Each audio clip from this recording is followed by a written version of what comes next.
या क्षणाची महत्त्वाची बातमी, विशाल पाटील यांचे पुतणे हर्षवर्धन पाटलांनी बाजी मारली आहे। सांगली प्रभाग क्रमांक 11 मधून हर्षवर्धन पाटील यांनी बाजी मारली असल्याची महत्त्वाची अपडेट समोर येते। विशाल पाटील यांचे पुतणे आहेत हर्षवर्धन पाटील आणि त्यांनी सांगलीत आता खरं तर घवघवीत यश आता त्यांना प्राप्त झालेलं आहे। विशाल पाटील यांचे पुतणे हर्षवर्धन पाटील यांनी बाजी मारली आहे। सांगली प्रभाग क्रमांक 11 मधून हर्षवर्धन पाटील हे विजयी झाल्याची यावेळी महत्त्वाची अपडेट।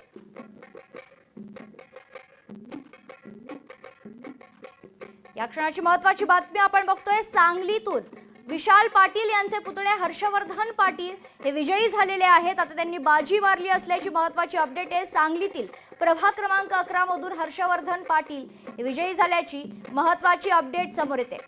खरं तर सकाळपासूनच लोकशाही मराठीवर आपण निवडणुकी संदर्भातील निकालासंदर्भातील सर्व अपडेट्स पाहिलेले आहेत। उद्या सकाळी 11 वाजता उद्धव ठाकरे यांनी उमेदवारांना बोलवले। सर्व विजयी उमेदवारांना स्वतः उद्धव ठाकरे भेटणार असल्याची माहिती आहे। सर्व निवडून आलेल्या उमेदवारांना खरं तर मातोश्रीवर बोलवण्यात आलेलं आहे। या क्षणाची महत्त्वाची बातमी, उद्धव ठाकरे स्वतः उद्या सकाळी 11 वाजता मातोश्रीवर सर्व विजयी उमेदवारांशी संवाद साधतील, त्यांचं कौतुक करणार आहे, त्यांना आमंत्रित केलं असल्याची खरं तर महत्त्वाची बातमी आहे। सर्व निवडून आलेल्या उमेदवारांवर मातोश्रीवर बोलवण्यात आलेलं आहे।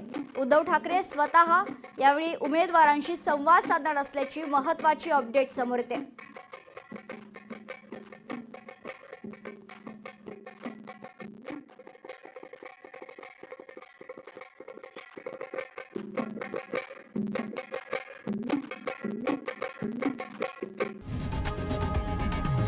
लोकशाही मराठी ऐका, पहा, जागरूक रहा।